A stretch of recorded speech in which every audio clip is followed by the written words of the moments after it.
When we were taught about vector graphics, we were taught to draw everything in closed paths, and this can easily be accomplished with simple drawings such as a fish. But in more complex examples, it can be difficult figuring out how to do it. This video will walk you through an easy solution on how to achieve complex vector editing.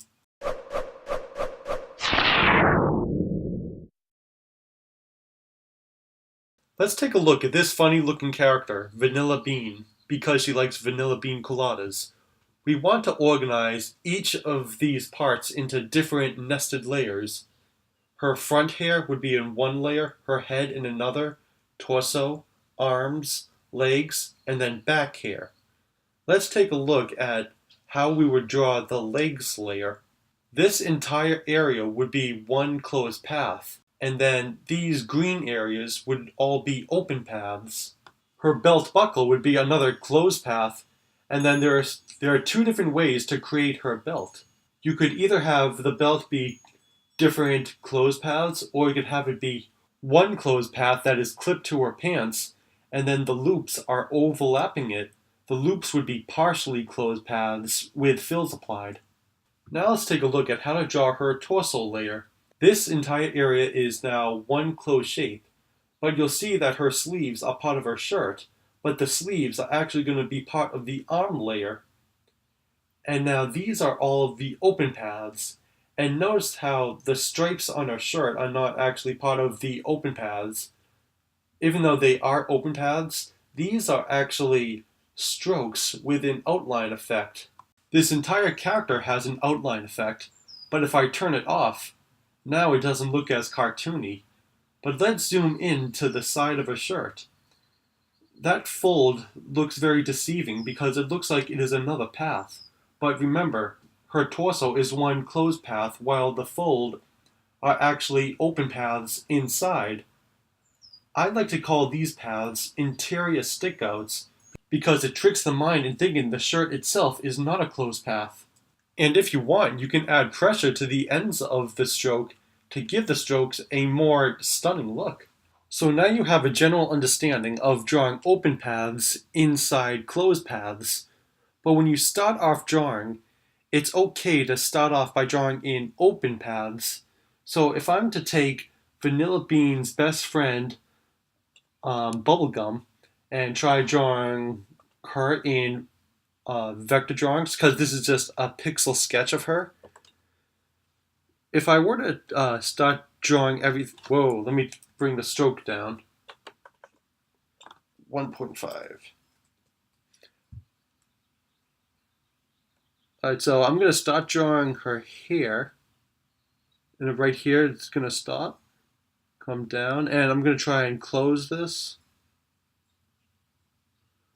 I'll just stop right here for now.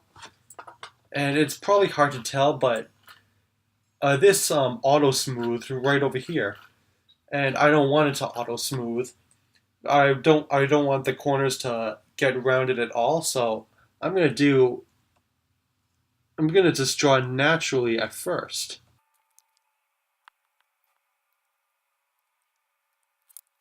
Okay, now this is just a small example to show how I drew her hair. And you'll see that these paths are not closed. This is one path, this is another open path. But now I want to join all of them together. Now, how would I join these? Right here, make another node right here. And now while the node tool is selected, break the curve, select this path, join, then send to back. And now right here, add a path, break curve, join, send to back. And the reason I send it to back is because if I am to add color here, it covers some of the other paths. Although here it looks like it's in the front right now, so it won't cover any other paths, but that's why I send them to back. And now earlier I mentioned front hair and back hair to Vanilla Bean. So let me show you what I mean by that. Let me expand Kayla's layers. Oh yeah, her name is actually Kayla and Nicole, but they call themselves Vanilla Bean and Bubblegum. Okay, so this is her hair layer, and you'll see that her eyebrows are part of it, but the front hair is actually a partially closed path, and this is where I have an opening, but the remaining hair is closed. And now this over here is her back hair layer, and I have them both separately because the back hair needs to be behind her torso and arms, while the front hair needs to be in front of everything else. But I have them as two separate layers because maybe I'd want to make her head bigger or smaller, or maybe I want to have her hair be larger, be longer, or shorter. So that's why you have um, front hair and back hair as two different layers. But when you do that, there is one other trick you need to be aware of. So right here, the stroke is going down, so the back hair layer needs to also be going down. So you want to make sure it looks like that the front hair and back hair are two continuing paths, one path. Now, when drawing female hair, you may come to situations in which you cannot have the hair be open on just one side. Because here, you'll see the front hair is open on both sides. This is how you would accomplish that. So let me lower the opacity of this layer, and I'm going to draw right over this.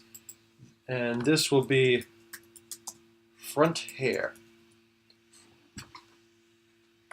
Okay. So this will be the front hair. I'm going to start right here. Although I'm going to increase the stroke again.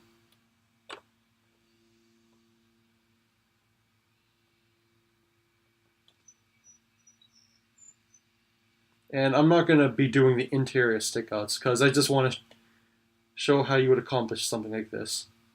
Okay, now I'm going to draw this part, which is kind of like the bang.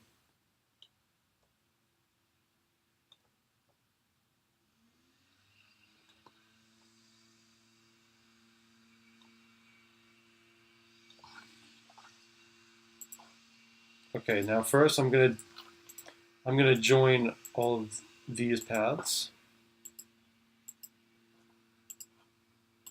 And now I'm gonna join these.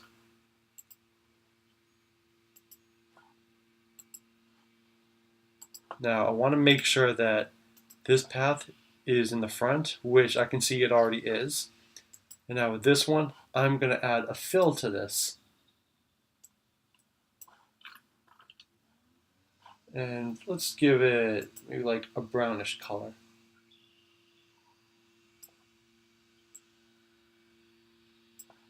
Okay, now this, I'm gonna copy this.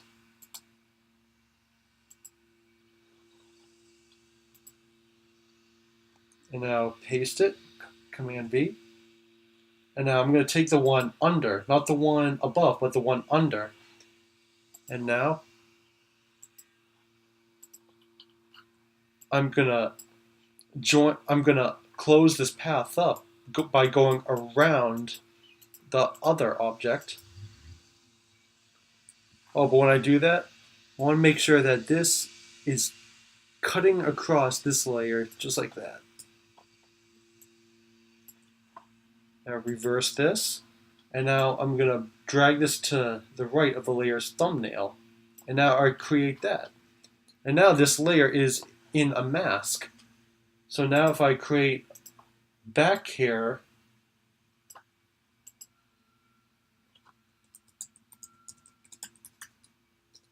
well, let me bring it right here.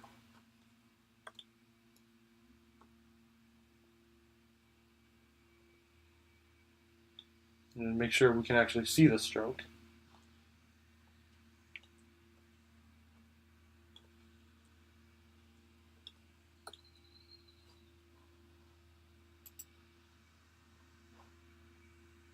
Oh, I created a new layer path by mistake. But this is how you would do that. And then I would just create the head layer in between these two.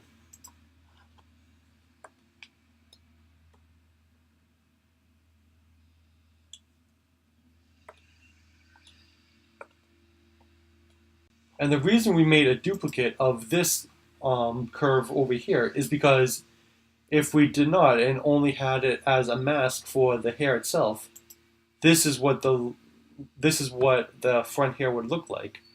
So by adding it, you can't tell that the hair is in the mask. When adding gradients to front hair and back hair, the colors may not always appear smoothly, but if you do them both at the same time, then they will run smoothly.